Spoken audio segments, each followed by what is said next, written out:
What's up, guys? This is Ain't Nobody Squeaky Clean. And as always, I appreciate you for joining the podcast. You guys are providing tremendous feedback on the various topics you want to hear, things you want me to revisit, and just on appreciation for me doing this. I appreciate you guys even more. So thank you for that.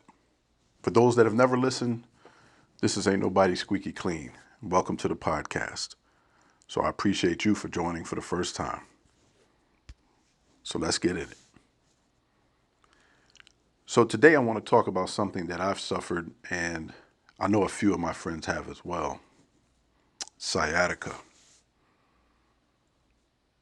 Sciatica isn't just back pain. It can feel like your body is suddenly betraying you. One wrong movement, and now you're walking different, sleeping different, sitting different, and mentally exhausted trying to function through pain that people can't see. And if you've ever had it, you already know. This isn't just my back hurts. Nah, this is something completely different. This is the kind of pain that can take a normal day and flip it upside down in seconds. You wake up feeling okay. Then you bend over wrong, or twist wrong, or sit too long, or stand too long, or sneeze. Sneezing, oof, that can really set your day back tremendously. And suddenly, it feels like somebody plugged a live electrical wire into your lower back and shot it down your leg.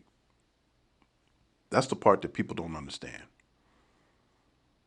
Sciatica doesn't always stay in your back. Sometimes it shoots through your hip, your glute, your thigh, your calf, your groin, even your foot.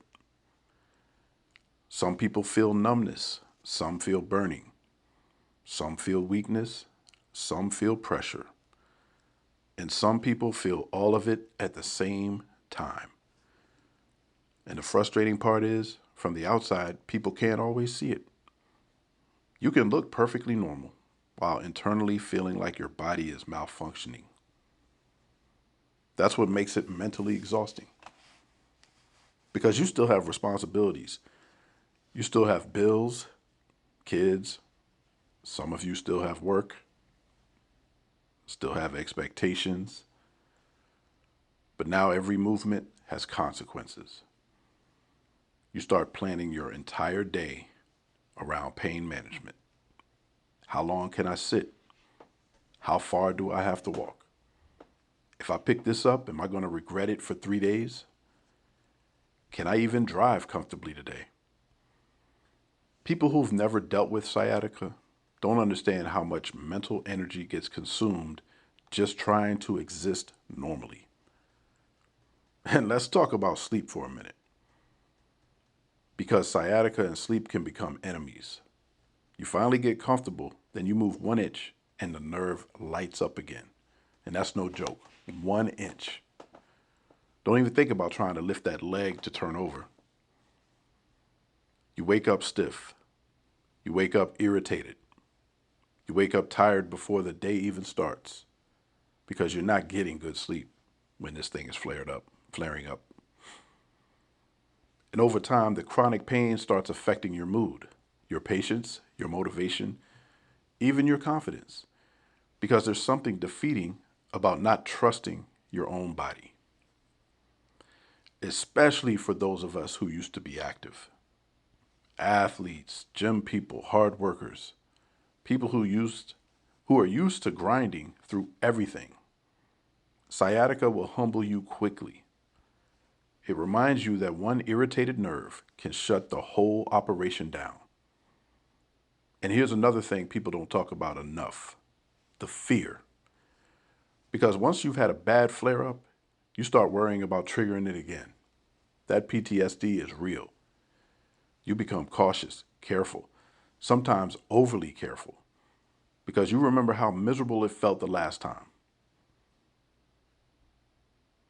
Plus, it makes everybody around you miserable because they have to help. They have to pick up what you can't do. Pick up the slack, right? So now everyone's mad because you look the same, you did everything, and now you can't do it. It's a tough situation. Now, obviously, everybody's situation is different. Some people have disc issues, some have inflammation, some have muscular problems compressing the nerve. Some recover quickly, others battle this for years. But emotionally, there's a shared experience among all the people who deal with it: frustration. Because you just want your normal life back. You want to sit comfortably again, walk normally again, exercise again, sleep again. Even simple things become victories. Putting socks on without pain becomes a huge win. Getting out of the car smoothly, that's another win.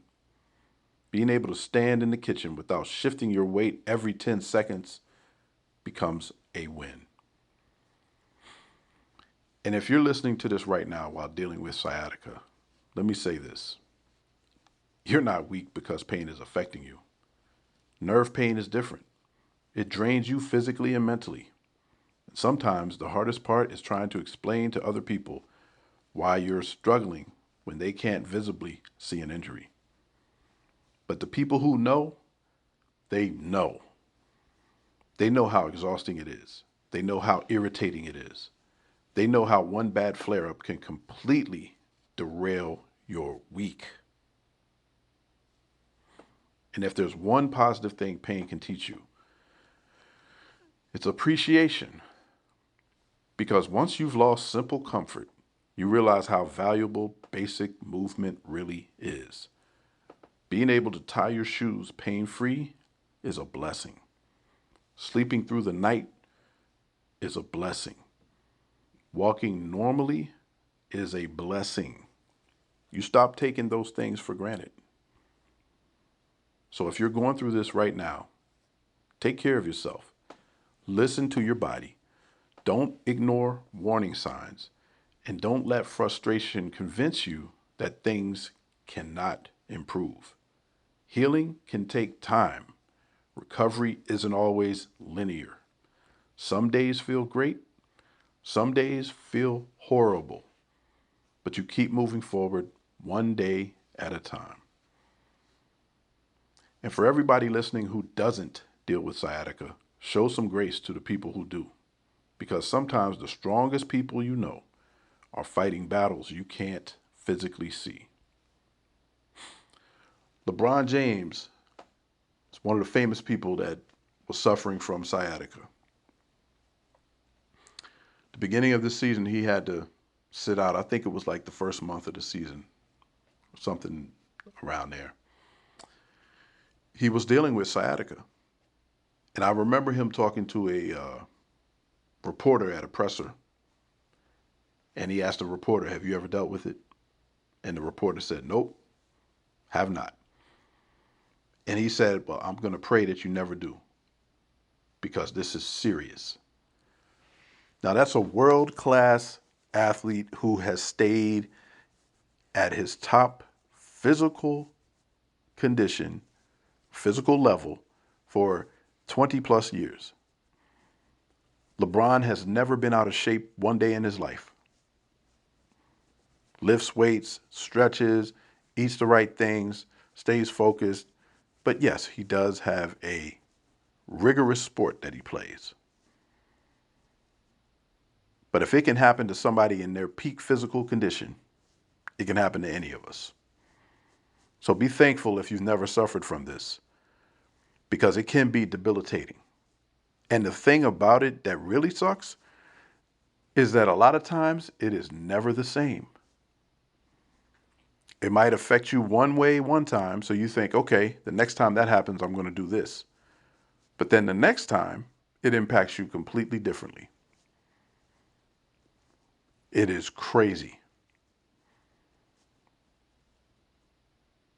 So those of you that suffer from it, I have you in my prayers. I can empathize because I'm going through it right now. Do the things that will bring you some relief. And from my perspective, these are the things that you need to do. This is what I've done. Once you feel it, get to work on your recovery. Don't try to push yourself. Don't try to think, oh, I'm just going to work through this and loosen it up. Start working on your recovery. Find out how you can sit to bring some relief. Find out how you can stand to bring some relief. Ice, heat, alternate both. If you've ever talked to your doctor, then your doctor knows what kind of medication you'll need in order to get through. If you haven't, find a good doctor, because sometimes you're going to need medicine that you just can't buy over the counter. But they will be able to lead you down the right / proper path. But the main thing you're going to need is patience. It is very frustrating. Very frustrating. Sleep is almost always going to be impacted. And it's just one of those things you're going to have to deal with. And unfortunately, I don't think it's something that ever disappears fully. But I'm not a doctor, so I can't really speak on that. But in my case, I have seen it just pop up whenever it pops up.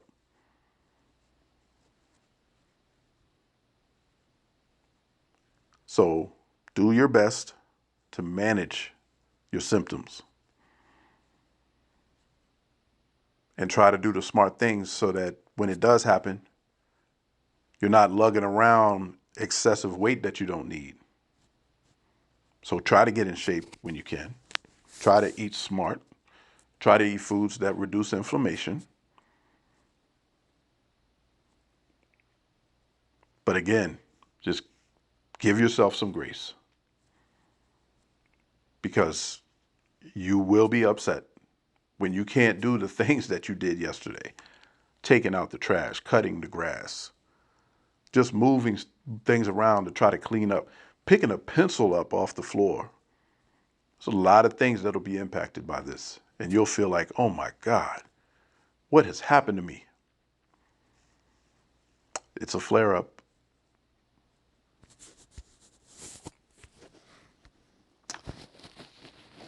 As always, this is Ain't Nobody Squeaky Clean. And if this episode touched you, or you know somebody in your life that's impacted by sciatica, pass it on. Let them know that they have someone who sees them, who understands them. And maybe some information shared in this podcast will help them deal with the consequences that come with this terrible situation. Condition, I guess, is a better word.